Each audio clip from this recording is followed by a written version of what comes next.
आदाब, नमस्कार, अस्सलाम वालेकुम नाज़रीन। पल पल न्यूज़ के न्यूज़ रूम से मैं हूं आपके साथ नदीम अकरम। तबलीगी जमात का मुद्दा आप लोगों को याद होगा। जी हां, पिछले साल किस तरीके से तबलीगी जमातियों को बदनाम किया गया, उसकी तस्वीरें भी लगातार सामने आती गई। जहां गंभीर गंभीर आरोप तबलीगी जमातियों के ऊपर लगाए गए, कोरोना फैलाने का जिम्मेवार भी जो है देश में तबलीगी जमातियों के ऊपर फोड़ दिया गया।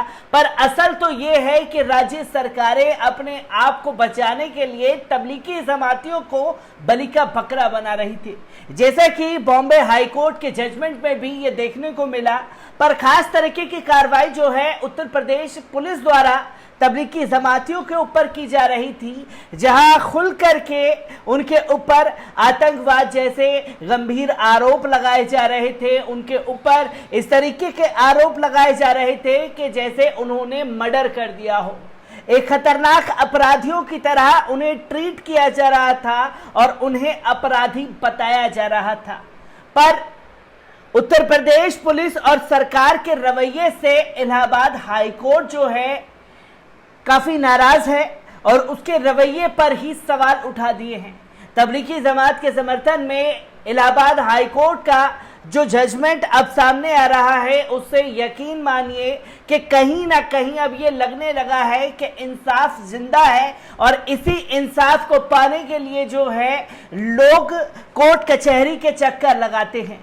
आपको बता दें कि इलाहाबाद हाई कोर्ट ने विदेशी और भारतीय जमातियों से जुड़े मामले की सुनवाई करते हुए 3 जिलों के पुलिस अधीक्षकों को समन भेजा है। हाई कोर्ट ने कड़ा रुख अपनाते हुए तीनों जिलों के पुलिस प्रमुख को व्यक्तिगत तौर पर 15 जुलाई को अदालत में तलब किया है।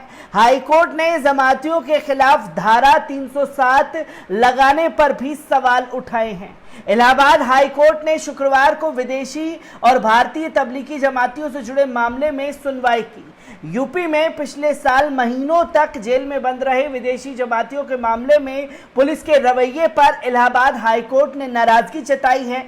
इस मामले में 18 विदेशी जमाती भी आरोपी के तौर पर शामिल हैं। विदेश और भारतीय जमातियों से जुड़े इस मामले में इलाहाबाद हाई कोर्ट ने 3 जिलों के पुलिस कप्तानों को व्यक्तिगत रूप से तलब किया है। हाई कोर्ट ने यूपी के शाहजहांपुर, हापुड़ और मऊ जिलों के पुलिस अधीक्षकों को कोर्ट में तलब किया है। तीनों जिलों के पुलिस कप्तानों को 15 जुलाई को व्यक्तिगत रूप से हाई कोर्ट में मौजूद रहने का फरमान सुनाया गया है। तीनों जिलों ने पुलिस प्रमुखों को यह बताना होगा कि इस मामले में अब तक चार्जशीट और केस डायरी हाई कोर्ट में क्यों पेश नहीं की गई है। बीते 8 जून को इस मामले की सुनवाई के दौरान दिए गए आदेश का पालन न होने पर भी हाई कोर्ट ने नाराजगी जताई।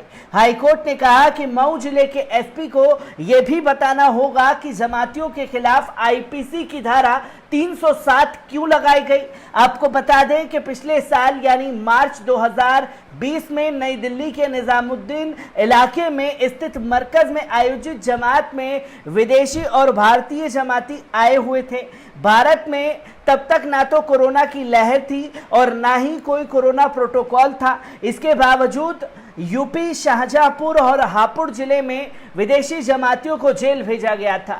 उनके खिलाफ महामारी एक्ट और फॉरेंस एक्ट के साथ साथ आईपीसी की धाराओं में भी केस दर्ज किया था। इसी मामले में जमातियों ने पुलिस चार्जशीट को चुनौती देते हुए हाई कोर्ट से केस रद्द किए जाने की अपील की थी। इस मामले में थाईलैंड के रहने वाले 18 विदेशी जमात भी शामिल हैं। शाहजहांपुर और हापुड़ में पिछले साल 9 थाईलैंड के जमाती गिरफ्तार किए गए थे। इसके अलावा 2 जिले में भारतीय जमातियों को भी आरोपी बनाकर गिरफ्तार किया गया था। हालांकि मऊ जिले के जुड़े मामले में कई विदेशी जमाती शामिल नहीं हैं। शुक्रवार को इलाहाबाद हाई कोर्ट ने विदेशी और भारतीय जमातियों की तरफ से दाखिल की गई अर्जी पर सुनवाई की। जस्टिस अजय भनोट की सिंगल बेंच ने यह सुनवाई की। याचिकाकर्ता की तरफ से एडवोकेट अदिल अहमद ने बहस की और सारे तथ्य हाई कोर्ट के सामने रखे। अब इस मामले में 15 जुलाई को अगली सुनवाई होगी। तो आप देख सकते हैं कि किस तरीके से चुन चुन करके पुलिस प्रशासन ने तबलीगी जमातियों को निशाना बनाया और जेल की सलाखों के पीछे सड़ने के लिए मजबूर कर दिया है। अब जिन तबलीगी जमातियों को जो विदेशी जमाती हैं उन्हें टारगेट किया तो पुलिस प्रशासन के चार्जशीट को चुनौती दी गई। इलाहाबाद हाईकोर्ट पहुंचे और अपने ऊपर लगाए गए आरोपों को रद्द करने की मांग की, जिसमें पुलिस प्रशासन का रवैया ये देखने को मिल रहा है कि पहले उन्हें सारे सबूत पेश करने के लिए कहे गए, पर सबूत होंगे तभी तो कोर्ट में पेश किए जाएंगे, और जब सबूत नहीं होंगे तो कहां से पेश होंगे। आनाकानी करने के लिए तमाम जिलों के जो पुलिस अफसर हैं वो लगे हुए थे, जिस पर कोर्ट ने बड़ी फटकार भी तीनों जिलों के पुलिस प्रशासन को लगाई है और सवाल खड़ा किया है कि आखिरकार क्यों इतनी गंभीर धाराएं तबलीगी जमातियों के लिए इस्तेमाल की गई हैं।